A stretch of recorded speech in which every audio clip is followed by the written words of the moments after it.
नमस्कार साथियों, welcome back to my channel rainbow education. साथियों, जैसा कि आप सभी को पता है कि निष्ठा 30 FLN कोर्स प्रारंभ हो गया है और दीक्षा पोर्टल पे अपलोड हो गया है। साथियों, यहाँ सबसे महत्वपूर्ण बात यह है कि प्रत्येक कोर्स में कुल 40 प्रश्न दिए गए हैं। जब आप कोर्स करेंगे तो रेंडमली 20 क्वेश्चन आपके पास आ जाएंगे, लेकिन 40 में से कौन से 20 क्वेश्चन आएंगे ये कोई नहीं कह सकता है। इसलिए आपको कोर्स पूरा करने के लिए पूरे 40 क्वेश्चन तैयार करने होंगे। साथियों, मैंने मॉड्यूल 1 बुनियादी साक्षरता और संख्या ज्ञान मिशन का परिचय पर एक वीडियो पहले ही बनाया हुआ है, जिसमें मैंने 20 क्वेश्चन पहले ही कवर कर लिए हैं और 20 क्वेश्चन इस वीडियो में कवर कर रहा हूं। पहले वीडियो का लिंक मैंने डिस्क्रिप्शन बॉक्स में दे दिया है, आप उसको वहां से देख सकते हैं। इस प्रकार मैंने कुल 40 क्वेश्चन कवर कर लिए हैं। इनकी मदद से आप अपने 20 नंबर कन्फर्म ले सकते हैं। तो साथियों, आइए वीडियो को शुरू करते हैं। यह देखिए, हमारा पहला प्रश्न है, सभी हितधारकों को जैसे शिक्षकों, अभिभावकों, छात्रों और समुदाय को डैश के लिए मजबूत नींव तैयार करने में शामिल करें। तो 4 ऑप्शन दिए गए हैं। केवल पढ़ना लिखना, निरंतर चलना वाला अधिगम, केवल स्कूली शिक्षा, जीवन चलने का अधिगम, जीवन पर्यंत। तो इसका आंसर है जीवन पर्यंत चलने वाले अधिगम। चलिए आगे बढ़ते हैं।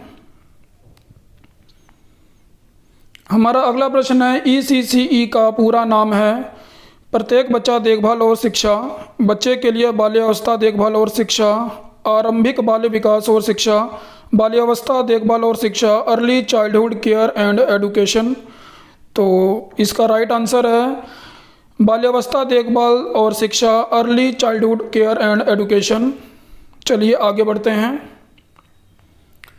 हमारा अगला प्रश्न है, NP 2020 प्रस्तावित नई 5+3+3+4 संरचना में 3 वर्ष की आयु से डैश को एक मजबूत आधारशिला के रूप में शामिल किया है, जिसका उद्देश्य बेहतर समग्र शिक्षा, विकास और कल्याण को बढ़ावा देना है। ECD, ECCD, ECCE, CED। तो इसका राइट आंसर है ECCE। चलिए आगे बढ़ते हैं। हमारा अगला प्रश्न है, NEP 2020 में यह परिकल्पना की गई है कि 5 वर्ष की आयु से पहले प्रत्येक बच्चा एक प्रारंभिक कक्षा या बाल वाटिका में जाएगा, जिसमें एक ECCE को पढ़ाने योग्य क्वालिफाइड शिक्षक होगा। बाल वाटिका है कक्षा 1 से पहले की एक कक्षा, कक्षा 3rd से पहले की कक्षा, कक्षा 2nd से पहले की कक्षा, कक्षा 4th से पहले की कक्षा। तो इसका राइट आंसर है कक्षा 1 से पहले की कक्षा। चलिए इस पर क्लिक करके आगे बढ़ते हैं। हमारा अगला प्रश्न है, NCERT देश की एक अग्रणी शैक्षणिक संस्थान है और यह संस्था शिक्षक प्रशिक्षकों के लिए सामग्री विकसित करने और प्रशिक्षण आयोजित करने के साथ साथ डैश के लक्ष्यों को प्राप्त करने में भी महत्वपूर्ण भूमिका निभाती है। बुनियादी साक्षरता और संख्यात्मकता, संज्ञानात्मक, समाजीकरण, रचनात्मक। तो इसका राइट आंसर है बुनियादी साक्षरता और संख्यात्मकता। चलिए आगे बढ़ते हैं। हमारा अगला प्रश्न है, राष्ट्रीय डैश का मूल उद्देश्य है कि सभी बच्चे पढ़ने और समझ के साथ प्रतिक्रिया करने में सक्षम हों, बच्चे समझ के साथ स्वतंत्र रूप में लिख पाएं, संख्या, माप और आकार के क्षेत्र में तर्क को समझ पाएं और संख्यात्मक स्थानिक समझ। इसमें 4 ऑप्शन है, नेशनल मिशन समाज कल्याण, नेशनल मिशन शिक्षा व एवं स्वास्थ्य, बुनियादी साक्षरता और संख्या ज्ञान मिशन, नेशनल मिशन परिवार कल्याण।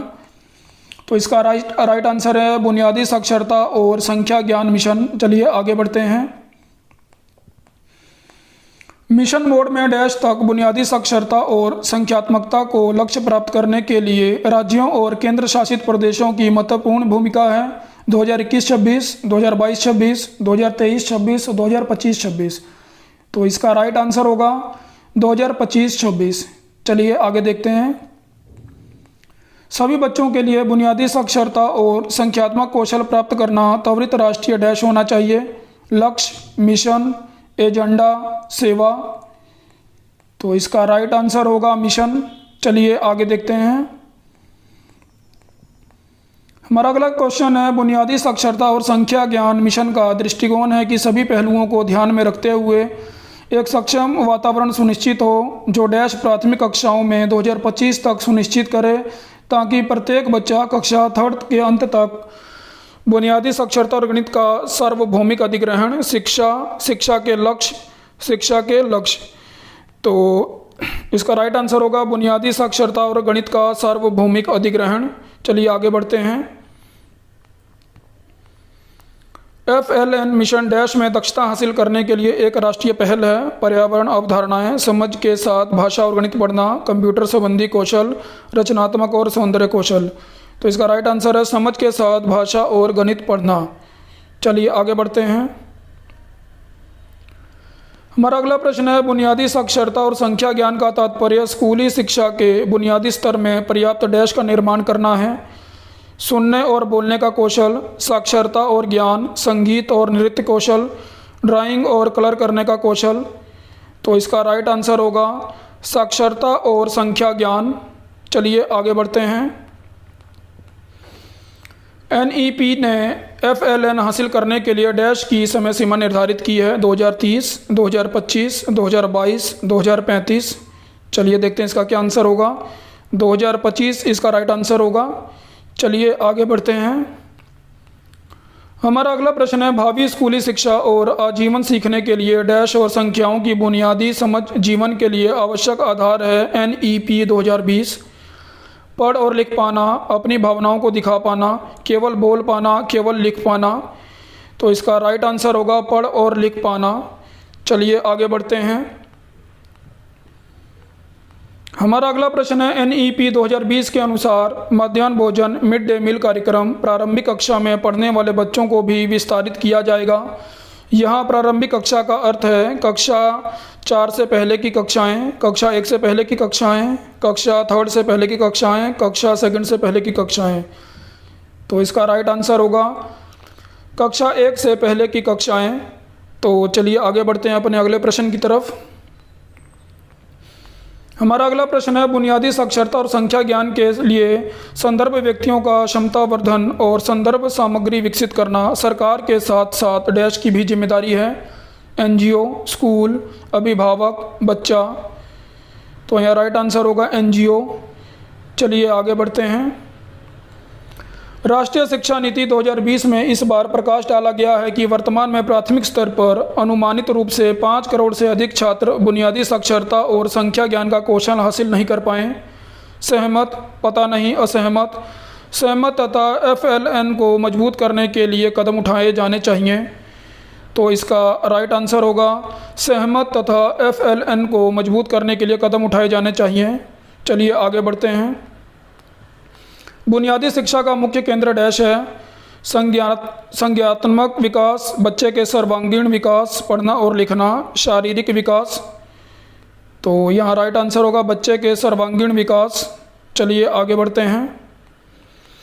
हमारा अगला प्रश्न है मिशन का विचार यह है कि प्रत्येक बच्चा डैश पढ़ने, लिखने और गणित में वांछित सीखने की क्षमता प्राप्त कर ले।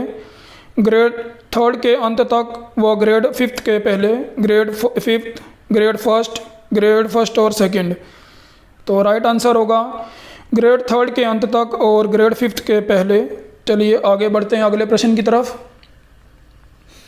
हमारे देश में ECCE डैश संस्थाओं के माध्यम से चलाई जाती है, जिसमें शामिल हैं एकल आंगनवाड़ी, प्राथमिक स्कूलों के साथ संबद्ध आंगनवाड़ी, कम से कम 5 से 6 वर्ष की आयु वाले पूर्व प्राथमिक विद्यालय अनुभाग मौजूदा, प्राथमिक शिक्षा केंद्र, देखभाल केंद्र, पालनाघर, प्रारंभिक बाल्यावस्था शिक्षण। तो यहाँ राइट आंसर होगा प्रारंभिक बाल्यावस्था शिक्षण। चलिए आगे बढ़ते हैं। किसी भी बच्चे के जीवन काल में प्रारंभिक वर्ष महत्वपूर्ण होते हैं क्योंकि इस समय किसी अन्य चरण की तुलना में अधिक तीव्र होती है बढ़त की दर, विकास की दर, जीवन की दर, गति की दर। तो इसका राइट आंसर होगा विकास की दर। चलिए आगे बढ़ते हैं। प्रारंभिक बाल्यावस्था शिक्षा को किसके संदर्भ में एक विशिष्ट लक्ष्य के रूप में शामिल किया गया है? सतत विकास लक्ष्य या SDG, शिक्षा लक्ष्य, मिलेनियम गोल, जीवन लक्ष्य। तो यहाँ राइट आंसर होगा सतत विकास लक्ष्य या SDG। तो साथियों ये देखिए हमने 20 में से 20 क्वेश्चन अटेम्प्ट कर लिए हैं। चलिए इसे सबमिट कर देते हैं। और ये देखिए हमने 20 स्कोर कर लिए हैं। साथियों इस प्रकार आप इन दोनों वीडियो की मदद से आप भी 20 स्कोर आसानी से कर लेंगे। साथियों ये वीडियो आपको कैसा लगा हमारे कमेंट बॉक्स में ज़रूर बताइएगा। हमारे वीडियो को लाइक करिए, शेयर करिए और चैनल को सब्सक्राइब करिए ताकि आने वाले सभी वीडियो की नोटिफिकेशन सबसे पहले आपको मिले। जय हिंद साथियों।